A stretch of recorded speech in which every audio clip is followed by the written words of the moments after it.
Again, my apologies. So also, show of hands, who here is an anesthesiologist? Хто з вас анестезіолог? Who here is an obstetrician? А хто акушер? Fantastic.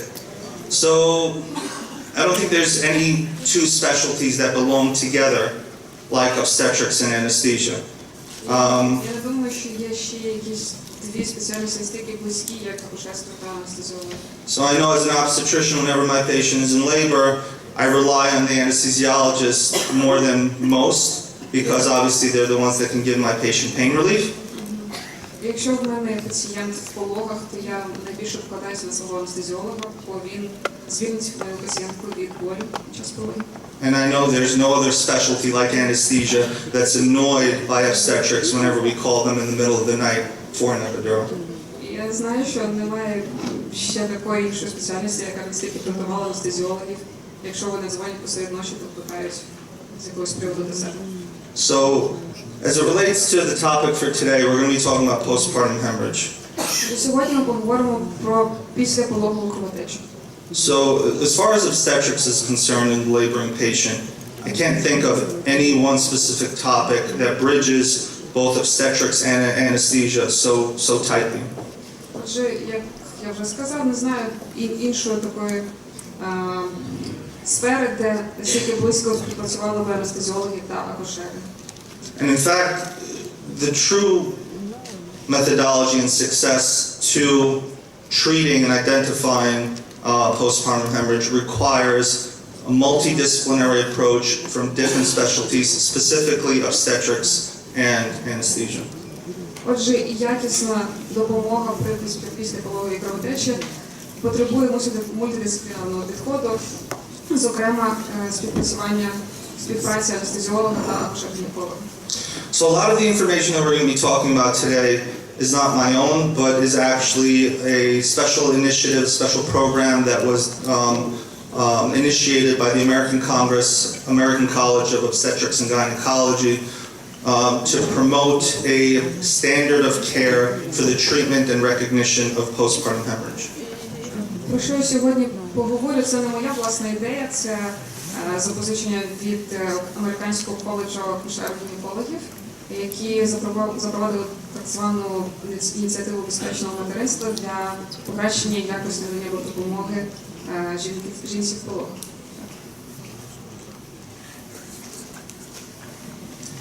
All right, so I'm pretty sure all of us are acquainted with the term postpartum hemorrhage. It's a life-threatening obstetrical emergency. Я думаю, що ви всі знайомі з визначенням післяпологової кровотечі, що це стан, який загрожує життю жінки. So traditionally, we've used the definition of 500 milliliters of blood loss for vaginal delivery, 1,000 milliliters of blood loss for cesarean deliveries to define it. Зазвичай ми сюди відносимо крововтрату 500 мл при вагінальних пологах та 1000 мл при кесаревому розтині.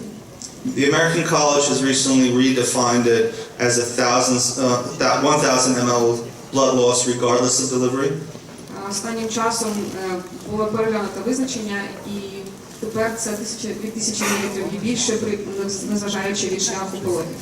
And they did it not to necessarily confuse anyone, but to create a standard definition that we all use regardless of delivery, but more importantly to use that number as a point when clinical severity becomes apparent.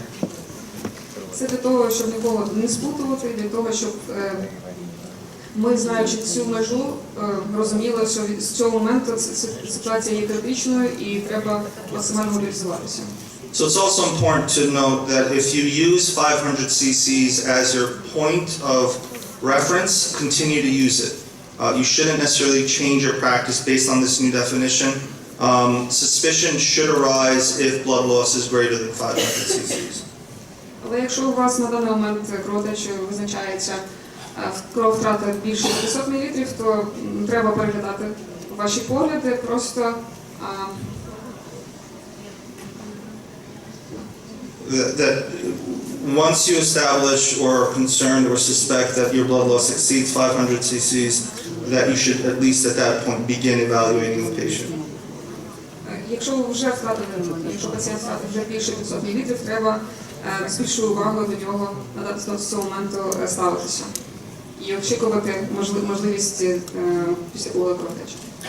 So a couple of similarities. I'm pretty sure, like in Ukraine, this problem is a very interesting and unfortunately a very common issue that we're dealing with in the United States. Common enough that we all need to be aware of it. Отже, я думаю, що і як і в Україні, і також ця проблема є дуже поширеною, на жаль. So it is the single greatest cause for maternal mortality in the United States. Це найбільша причина материнської смертності в США. It occurs in about 3% of all births, approximately 125,000 cases annually. Виникає майже в 3% від усіх пологів, а саме 125 тисяч випадків на рік. So, unfortunately, the incidence of this problem has gone up over the past 20 years. На жаль, ця проблема, частота виникнення цієї проблеми зросла за останні 20 років, на 26%. But because of standardized protocols, because of the Motherhood Safety Initiative, we've actually seen a decline in maternal mortality. Але завдяки виникненню, розробленню правильних протоколів і ініціативі безпечного материнства, смертність внаслідок цієї патології знизилася. So a lot of that decline has to do with this program. So the Motherhood Safety Initiative was started by the American College in 2013. Отже, ініціатива безпечного материнства була розпочата Американським коледжем акушерів і гінекологів у 2013 році. It was specifically initiated in our District 2 region, which covers all of New York State. А саме в двох районах, це штат Нью-Йорк та район Бермуди. And it was initiated ultimately to create a common language amongst all providers on how to evaluate the risks, begin the evaluation for diagnosis and treatment. Метою було знайти максимально зрозумілу спільну мову для підходи щодо визначення, виявлення проблеми і лікування післяпологової кровотечі. Its focus was on 3 specific diagnoses: postpartum hemorrhage, Сфокусована дана програма на 3 особливих конкретних проблемах: післяпологова кровотеча, hypertensive emergencies, невідкладні стани в акушерстві пов'язані з гіпертензією, and thromboembolic disease. і тромбоемболічна хвороба. And so if you looked at the ranking that New York State had amongst all different states within the United States, you found that we were doing very poorly in our ability to recognize and treat these 3 problems. На 2013 рік, якщо подивитися на рейтинг штату Нью-Йорк серед усіх штатів Америки 50, ми можемо бачити, що ми були наприкінці в хвості того списку на 48-му місці, що це означає, що ми погано виявляли і не дуже якісно лікували вище перелічені ситуації в акушерстві. So in the past 4 years since this program has been initiated, our very poor ranking has shown dramatic improvement. Whereas initially we were ranked 48 out of 50 states, now we are ranked 30 out of 50, with the overwhelming majority of hospitals giving praise to this specific program as a reason for the dramatic improvement. Отже, спочатку запровадження програми минуло лише 4 роки, але, як ви бачите, штат Нью-Йорк дуже сильно піднявся в рейтингу, тепер займає 30-те місце. І більшість лікарень, 98% лікарень, що залучені до програми безпечного материнства, признають, що вони завдячують цьому саме програмі безпечного материнства. So,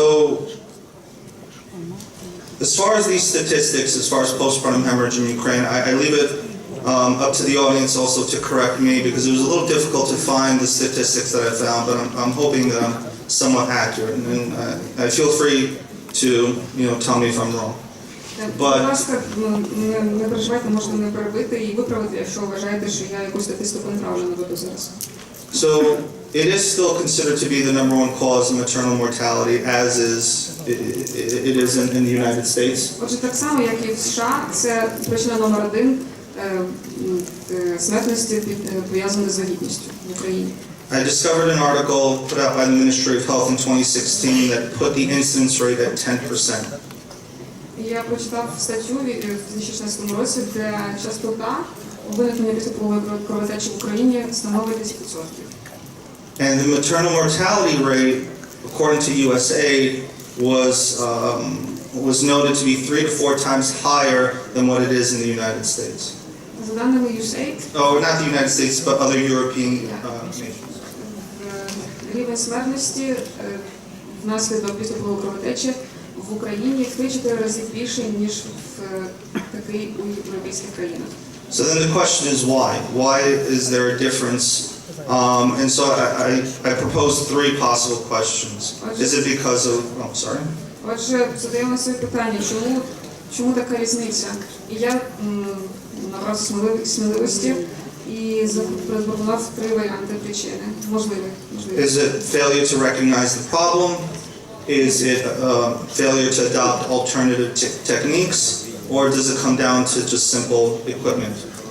Отже, ми або не можемо правильно встановити діагноз, виявити кровотечу, або не можемо застосувати альтернативні методики, технології, або, можливо, у нас просто не вистачає обладнання. So we're going to be talking about a couple of things, primarily focusing on the risks that lead up to the event, how to identify the cause of the event, and then how to treat it. Сьогодні ми поговоримо про ризики, фактори ризику кровотечі, можливі причини і як лікувати кровотечу. So just basic mechanism, basic pathophysiology. After delivery of the fetus, the neonate, 2 mechanisms help to control uterine bleeding. One is a physical contraction of the uterine musculature that compresses blood vessels. The second is more chemically mediated through various coagulation factors and coagulation pathways. Отже, після народження дитини плоду є 2 механізми, які забезпечують контроль над гемостазом. Перше – це скорочення міометрію, що стискає судини ззовні. І другий – це активація факторів згортання. Різноманітних, куди відносяться рецидуальні фактори, тканевий фактор, інгібітор активатора плазміногену і системні фактори коагуляції, тромбоцити і циркулюючі фактори згортання в крові. And what makes this problem so serious is the rate of blood flow. So the rate of blood flow does increase during pregnancy, and that has to do with increase in heart rate, increase in plasma volume. So the end of a term pregnancy, you have a uterine or arterial flow that rates at around 500 to 700 milliliters per minute. Проблемою становить збільшений кровотік в матці, який наприкінці вагітності становить 500-700 мл на хвилину. So we're pretty much going to be talking about early postpartum hemorrhage, only because it's what we deal with on the labor and delivery floor. Although late or secondary postpartum hemorrhage after 24 hours is important, we're going to be primarily dealing with early onset postpartum hemorrhage. Okay? So the second half or second list is important, but we're not going to necessarily deal with it for today. What we're going to focus on primarily is early postpartum hemorrhage etiology. Сьогодні ми сфокусуємо нашу увагу на ранній післяпологовій кровотечі. Сьогодні, на жаль, немає часу на обговорення вторинних або термінових кровотечі. So uterine atony, lacerations, retained placenta, abnormal placentation such as accreta and creta, coagulopathies, and uterine inversion. Причинами ранніх післяпологових кровотеч є атонія матки, розриви, затримка плаценти, ненормальна плацентація, тобто пророщення плаценти, коагулопатії та виворот матки. So everything that we do in medicine, I think, is identifying risks and preparing for potential or inevitable complications, and preparation is always an important factor. So risk assessment. Отже, якщо ми визначаємо ризики у кожної конкретної жінки, то ми починаємо готуватися, очікувати, визначаємо, чи нам треба готуватися до якоїсь проблеми. So identifying certain risks should give you the appreciation of knowing whether or not someone will develop this problem, specifically postpartum hemorrhage, not only to prepare you and your team to deal with it, but also to determine whether or not your facility is the appropriate one to deal with this problem. Отже, якщо ми визначаємо ризики, ми не лише готуємо нашу команду до кровотечі, можливої потенційної кровотечі, але й розуміємо, чи взагалі здатна наша установа лікувальна справитися з кровотечею. So some risks that you want to at least pay attention to includes those patients who have any abnormal placental implantations, such as a creta or previa, those who are morbidly obese, those who have a bleeding disorder. Отже, пацієнти, на яких треба особливу увагу зосередити, це пацієнти з перележанням плаценти, прирощенням, істинним прирощенням плаценти, пацієнти з ожирінням, морбідним ожирінням, пацієнти з порушенням гемостазу. So we also have protocols as far as when to deliver certain pregnancies, and that also comes into preventing the onset of heavy bleeding when someone goes into labor. So for example, if you're dealing with a history of placenta previa or a creta, normally delivery occurs before term. Similar to prior classical cesareans and prior myomectomies. Отже, щодо кожної окремої ситуації, патології, у нас є протокол, і згідно цих протоколів ми плануємо розродження жінки в певний термін гестації. Наприклад, при прирощенні плаценти це має бути між початком 34-го тижня до кінця 35-го тижня. При перележанні плаценти від 36-го до кінця 37-го тижня. Ну і далі, якщо жінка мала класичний кесарів розтин в минулому, то це між 36-м до кінця 37-го тижня. І якщо є рубці від неонатології між 37-м і 39-м тижнем, до кінця 38-го тижня. So at the time of admission, there are certain risk factors that we tend to separate for medium and high risk, and that's important because those that are higher risk we prepare blood for, whereas those that are medium risk we ultimately prepare for a possible transfusion but not necessarily obtain the blood for transfusion. Отже, на момент надходження жінки до стаціонару ми визначаємо, чи є в неї фактори середнього ризику, чи є фактори високого ризику. Це важливо, тому що якщо є високий ризик, то ми вже готуємо до гемотрансфузії, вже готуємо самі одиниці кровоставної маси, плазми, визначаємо сумісність крові, а якщо середній ризик, то ми просто очікуємо можливу кровотечу, і ми ще не ставимо сумісність. So I'd like to point out, as far as the high risk, it's obviously those patients that are at the greatest risk for bleeding. So you're looking at those patients who are coming in for scheduled C-sections because of a placenta accreta, placenta previa, who have thrombocytopenia, an underlying coagulopathy, or multiple risks on the left side of the screen. And ultimately, your action towards those is prepare your blood. So if it's a medium risk patient or moderate risk, you can just do what we refer to as a type and screen.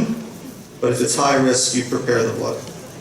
Отже, давайте перелічимо, які фактори ризику відносяться до середнього, які до високого. До середнього це наявність попереднього кесаревого розтину у жінки, або операція на масі, або численних лаборотомій. Повторна вагітність, повторні пологи, попередня акушерська кровотеча, великі міоми, оцінка визначення ваги плоду більше 4 кг, тобто крупний плід очікуваний, ожиріння і рівень гематокриту нижче 30.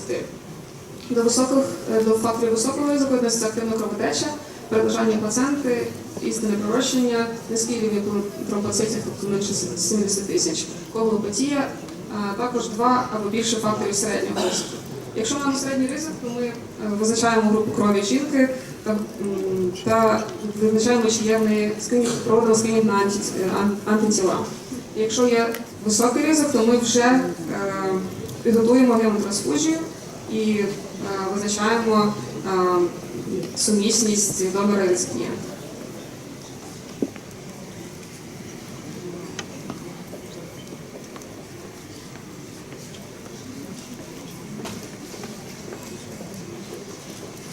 Отсочим.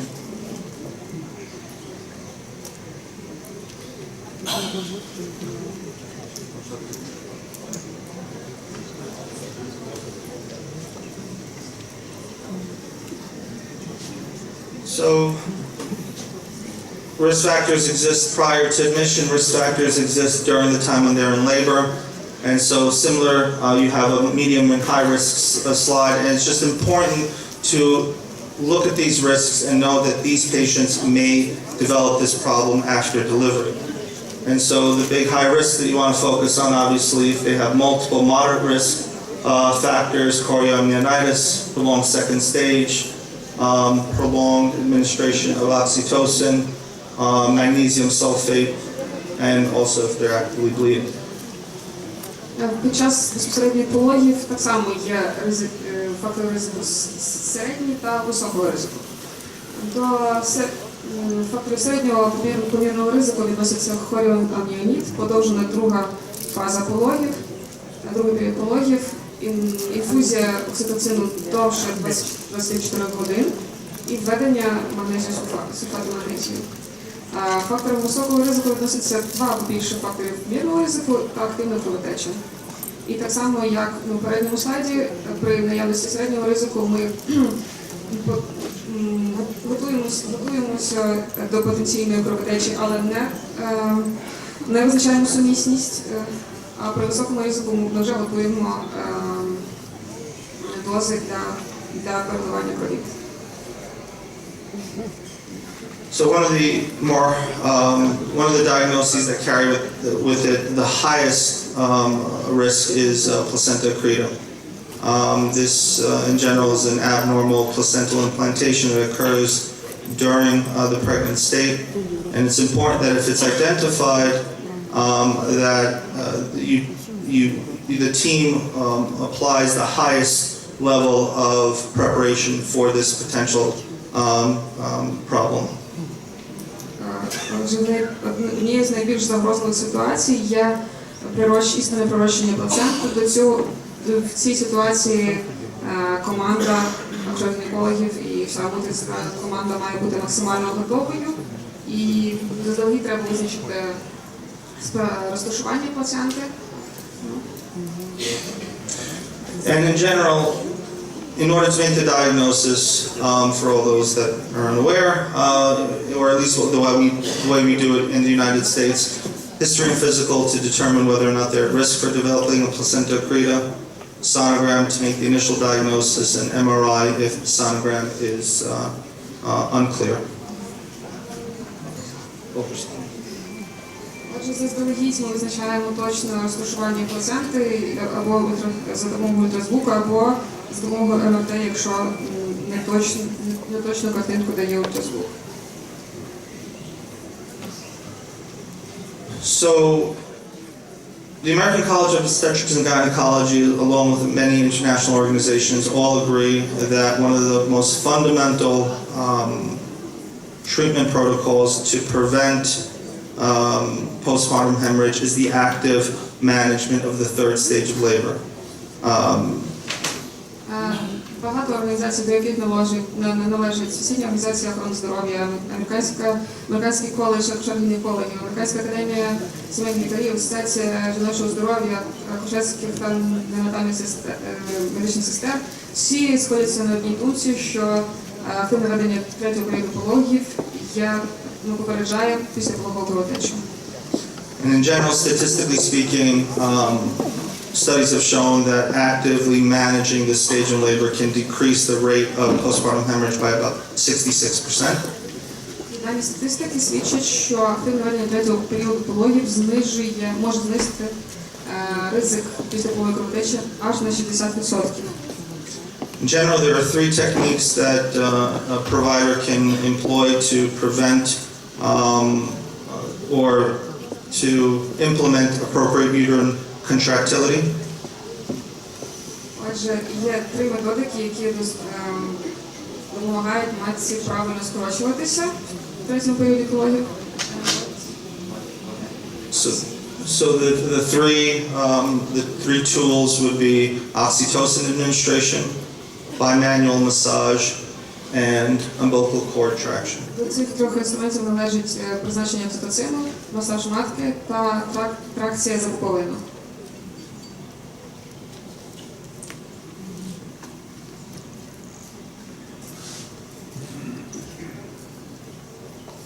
So as far as oxytocin is administered, there are 3 specific protocols. As far as administration, you could administer IV oxytocin at a rate of 500 cc's per hour, or titrate the level of oxytocin until you obtain adequate uterine contractility, or you could administer it intramuscularly. Згідно протоколу, є 3 варіанти введення окситоцину після третього періоду пологів. Або збільшуємо швидкість внутрішньовенного введення окситоцину до максимум 500 мл на годину. Готуємо розчин, вводимо в флакон 500 або 1000 мл 300 годин 10 або 50-40 одиниць окситоцину. До того і починаємо внутрішню інфузію, підвищуємо швидкість інфузії. Або титруємо швидкість вводимого внутрішньовенного окситоцину у флаконі до отримання необхідного тонусу матки. Або альтернативою є введення 10 міжнародних одиниць окситоцину внутрішньом'язово.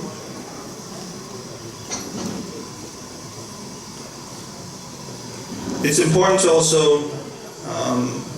keep in mind that after all the risk assessment that you try to do and all the preparation, a third of all deliveries or a third of all postpartum hemorrhages will have no associated risk factors. Але треба не забувати, що незважаючи на всю нашу підготовку, незважаючи на всі визначення ризиків, підготовку інфузійних середовищ і медикацій, лише в третині випадків після пологової кровотечі були фактори ризику, які можна було визначити. So if you're trying to determine whether or not you as a provider or your facility is capable of handling a postpartum hemorrhage, the fundamental unit or characteristic that you should have is the availability of blood. Фундаментальним моментом для лікування після пологової кровотечі є наявність доступу до крові, до банку крові. So in assessing that, if the answer is no, then the next step is determining where that patient should go to obtain appropriate care. Якщо ваш заклад не має таких ресурсів, то треба визначити, куди направити пацієнта з ризиком після пологової кровотечі, який заклад, який має такі ресурси. So the transfusion protocol that we are talking about, again, is the fundamental component of the Motherhood Safety Initiative. In addition to assessing risks and treatment, the blood is the cornerstone of this entire program. Важливим компонентом ініціативи безпечного материнства є так званий протокол масивної трансфузії. І краєугольним каменем в цьому протоколі є наявність крові, доступ до крові. In general, there are 2 components to it, the emergency release protocol and then the massive transfusion protocol. The emergency release protocol requires at least 4 units of O-negative blood to be released in the event of a postpartum bleed. Отже, з метою забезпечити безпеку допомоги пацієнту акушерському, заклад лікувальний має мати функціонуючий протокол масивної трансфузії і так званий протокол видачі крові в ургентних випадках. Згідно до цього протоколу, принаймні 4 одиниці першої нативної крові треба мати наявними у закладі на випадок післяпологової кровотечі. If a type in screen is known, then it's also important to have the ability to at least cross-match 6 units of packed red blood cells, 4 units of fresh frozen plasma, and at least 1 unit of platelets. Також у закладі мають бути запаси або можливість отримати швидко принаймні 6 одиниць еритроцитів та 4 дози свіжозамороженої плазми. Типу специфічної та сумісної. So, in addition to having access to the blood, you want to make sure that you have a designated team that will activate in that massive transfusion protocol. До того ж, додачу до наявних компонентів для гемотрансфузії ми маємо розподілити ролі в команді, де всі знають своє місце для надання допомоги при післяпологовій кровотечі. And a vital member of that team, in addition to the one who will be getting the blood, will also have to be the one who assesses the patient objectively through serial labs. So obtaining blood work on a regular and timely manner is also important. Також важливим є призначити лідера команди, важливим є мати можливість проводити серію лабораторних аналізів протягом кровотечі для визначення чи досягнення потрібних цільових визначень.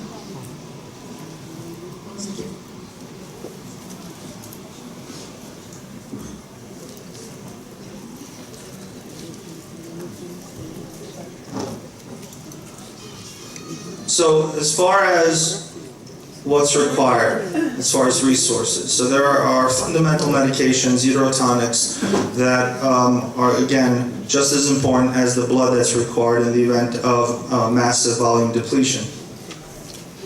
Так само, як необхідним є доступ до крові, так само є необхідна наявність медикаментів, що допоможуть в ситуації післяпологової кровотечі. So that includes oxytocin, Сюди входить окситоцин, methylorgonavine, or methergin, мезилгабревін, misoprostol, мезопростол, це подстатек, and hemabate. і гемобат, або 15-метилпростолудин альфа. In addition to the medication, having access to the appropriate surgical equipment is necessary in the event a surgical intervention is needed. And depending on whether or not this is an etiology that could be repaired vaginally or operatively through a cesarean or a laparotomy incision, the appropriate equipment is also necessary. Також важливим моментом є підготувати укладки при післяпологовій кровотечі окремо для вагінальних пологів і для кесаревого розтину. Інструментів, укладки інструментів. So it's important to understand that if the moment arises, that the provider be prepared to suture, to perform the hysterectomy, to remove the retained product, and to utilize any and all operative techniques to treat this problem. І за допомогою цих інструментів хірург має все в наявності для видалення аденованих частинок плаценти або для створення лігатури судин, або для виконання шву забівінча. So this image just is put up just to display a fundamental point that one provider is not going to be able to identify and treat this. This is going to involve a multidisciplinary team, all working for the same goal, and that's to prevent the massive blood loss. Ця картинка є лише ілюстрацією необхідності співпраці в єдиній мультидисциплінарній команді, і що один в полі не є воїн.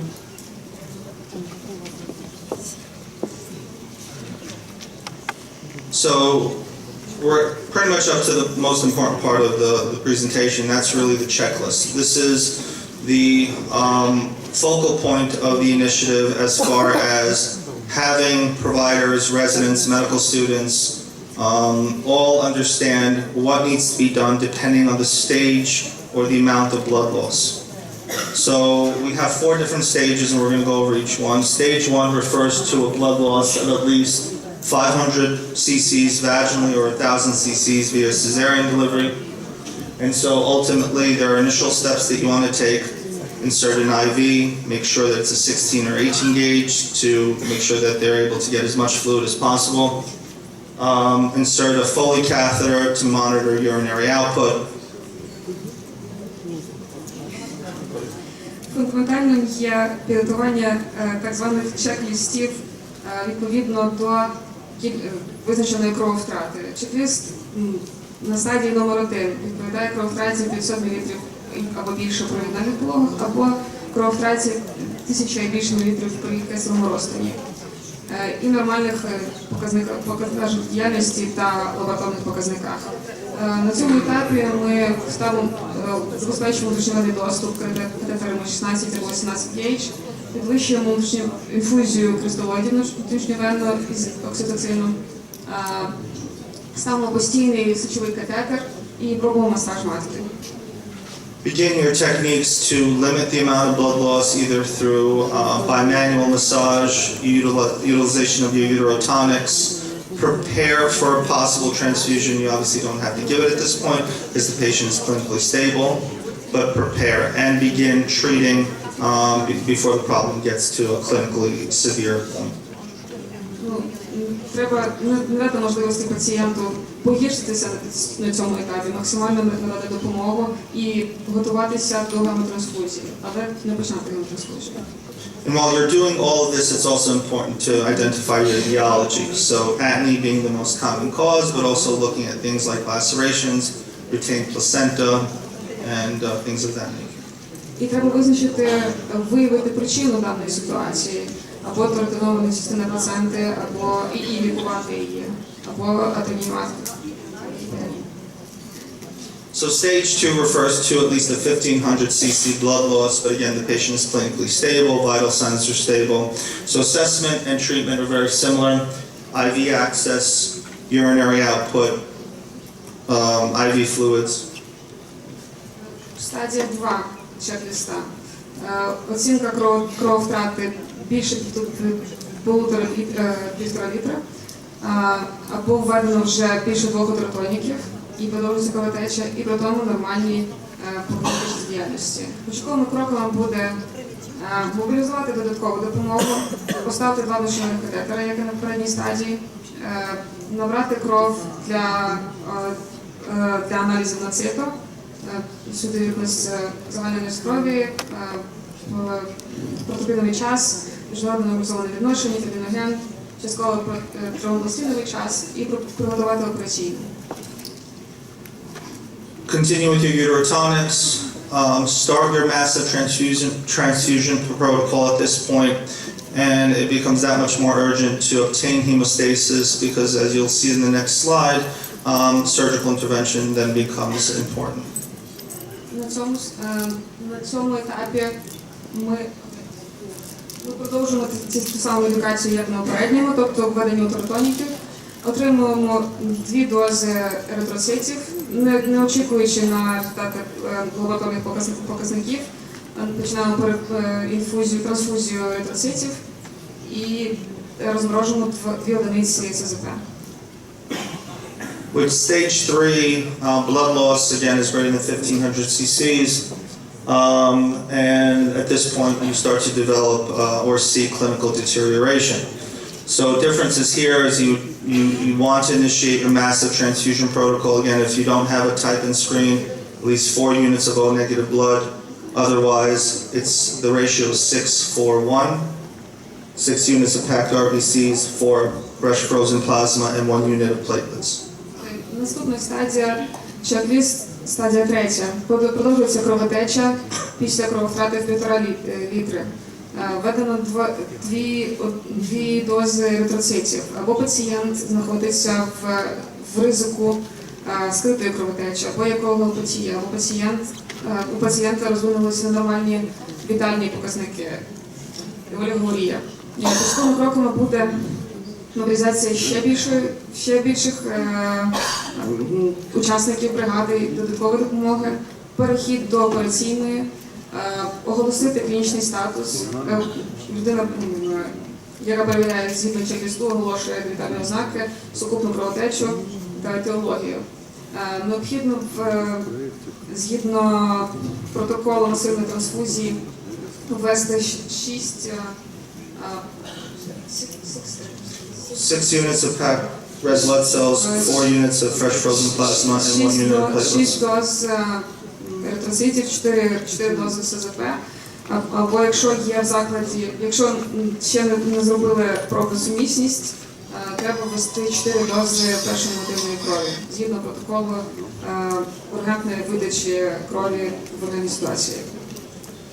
And with stage 4, you're at this point dealing with the patient who is going through signs and symptoms consistent with cardiovascular collapse.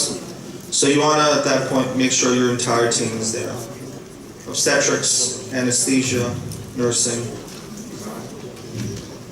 На стадії 4 пацієнт дуже сильно погіршився, аж до серцево-судинного колапсу. Це масивна кровотеча, глибокий гіполічний шок або емболія амніотичної хмелю. Треба забезпечити наявність всіх членів команди на місці, тобто всіх акушерів, анестезіологів, лаборантів.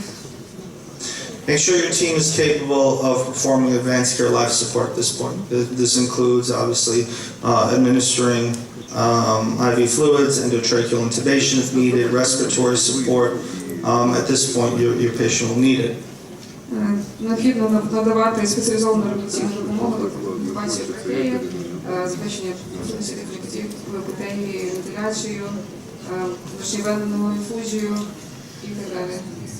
Surgical intervention is obviously the mainstay of therapy at this stage, and at least in the States, our philosophy is to try to salvage the uterus through other surgical techniques, whether it be certain suturing techniques like the B-Lynch or uterine artery ligation. But if those fail, in addition to compression sutures, then a hysterectomy should be considered. На цьому етапі головним способом лікування є хірургічне втручання, тобто для забезпечення метастазу, починаючи від лігації судин, накладання швів за B-Lynch'ем і закінчуючи гістеректомією, якщо нічого іншого не допомогло. So this slide is just basically our way of objectively or subjectively assessing how much blood loss there is. We all ultimately try to the best of our abilities estimate what a specific amount is. These are just some images that will give us a better impression of what a clinical picture, how it correlates to an estimated blood loss. На цьому слайді представлена ілюстрація, як ми визначаємо приблизний обсяг крововтрати, а саме тут це візуальне визначення крововтрати. One of the more common resources or tools that we use for our deliveries includes the utilization of a bag that will catch a lot of the amniotic fluid and blood after delivery. В нашому закладі в Америці ми використовуємо такий пластир, таку наліпку, куди збирається амніотична рідина та кров після пологів. So we manage the amount of fluid, amniotic fluid in the bag after delivery, and then we add to that the amount of blood after the placenta is delivered, and ultimately determine how much blood loss is there. Ми зважуємо. So once the baby's delivered, whatever's in the bag, amniotic fluid, urine, whatever it may be, we ultimately we don't weigh it, but there's numbers there. It's graded, and then after the delivery of the placenta, you can subtract whatever is in the bag at that point from what you had originally. That should give you the blood loss. Ми помічаємо, визначаємо, фіксуємо згідно позначки на мішку, яка кількість рідини, тобто амніотичної рідини та крові була там після народження дитини, і потім яка кількість після народження плаценти.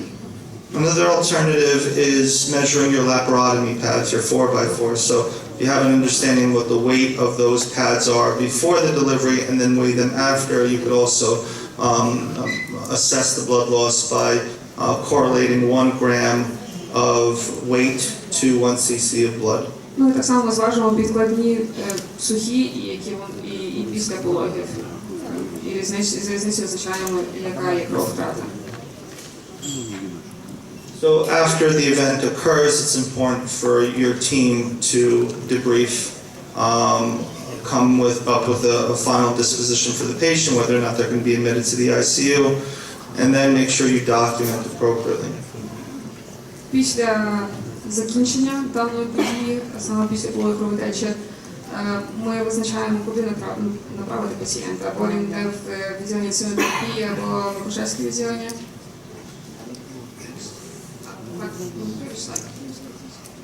Також ми обговорюємо всередині команди, яка надала допомогу ситуацію, які були помилки, що ми зробили правильно, і документуємо, фіксуємо все, що було зроблено. So in conclusion, the Motherhood Safety Initiative was created in order for us to all use the same language. And in doing so, it's created a protocol that has created both a safe and effective way for us to recognize and treat postpartum hemorrhage. Отже, і протокол з ініціативи безпечного материнства створений для того, щоб ми всі розуміли один одного і говорили спільною мовою. І для того, щоб ми мали змогу максимально безпечно та якісно надавати допомогу жінкам у пологах. This should be a multidisciplinary approach, and that's why this conference is so important for a topic like this, because here you have both fields of medicine that obviously deal with this problem, and in addition to that, треба мати мультидисциплінарний підхід, і саме чому ця конференція, в якій ми всі приймаємо участь, є важливою, бо у нас наявні є акушери, гінекологи і навіть неонатологи. And after such an event, it's always important to monitor your outcomes and performance metrics in order to make your team that much better in the future to obviously treat this problem more effectively. І треба вести аудит всіх випадків, результатів лікування і фіксувати ефективність виконання протоколу.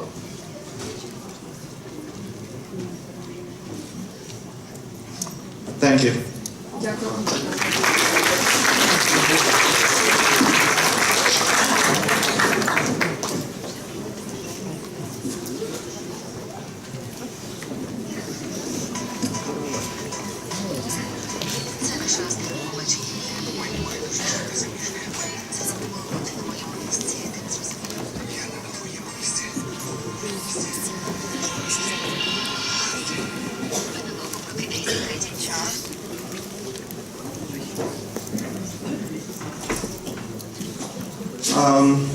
So one last, this is basically a poster version of the checklist that we spoke about. It becomes important for us to always have something visual for us to see, and the idea here is to have this posted in your labor and delivery floor, so that way all your providers, whether it be licensed physicians or residents or medical students, are able to look at this and just as a physical and mental checklist, know that they've done everything that they possibly could do to avoid this problem. So on the very left is the English version. Oh, sorry. Отже, тут є постерна версія чек-листу, про який я до того говорив. І важливо є мати такий чек-ліст на поверсі, де відбуваються пологи, і щоб, незважаючи від рівня підготовки персоналу, будь-то студент, або резидент, або стажер, або кваліфікований лікар, він міг перевірити всі пункти згідно цього чек-лісту за умови виникнення кровотечі. So the checklist on the left is in English, and the one on the right is in Russian. Forgive me, I wasn't able to obtain the same sort of graphics, but I guess everyone gets the idea. З одного боку можете бачити чек-ліст англійською, і справа чек-ліст російською мовою.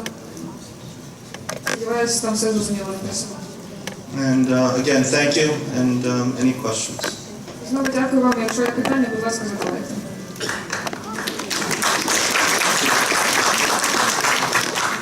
So Shawn, nice presentation. One question, please. Пожалуйста,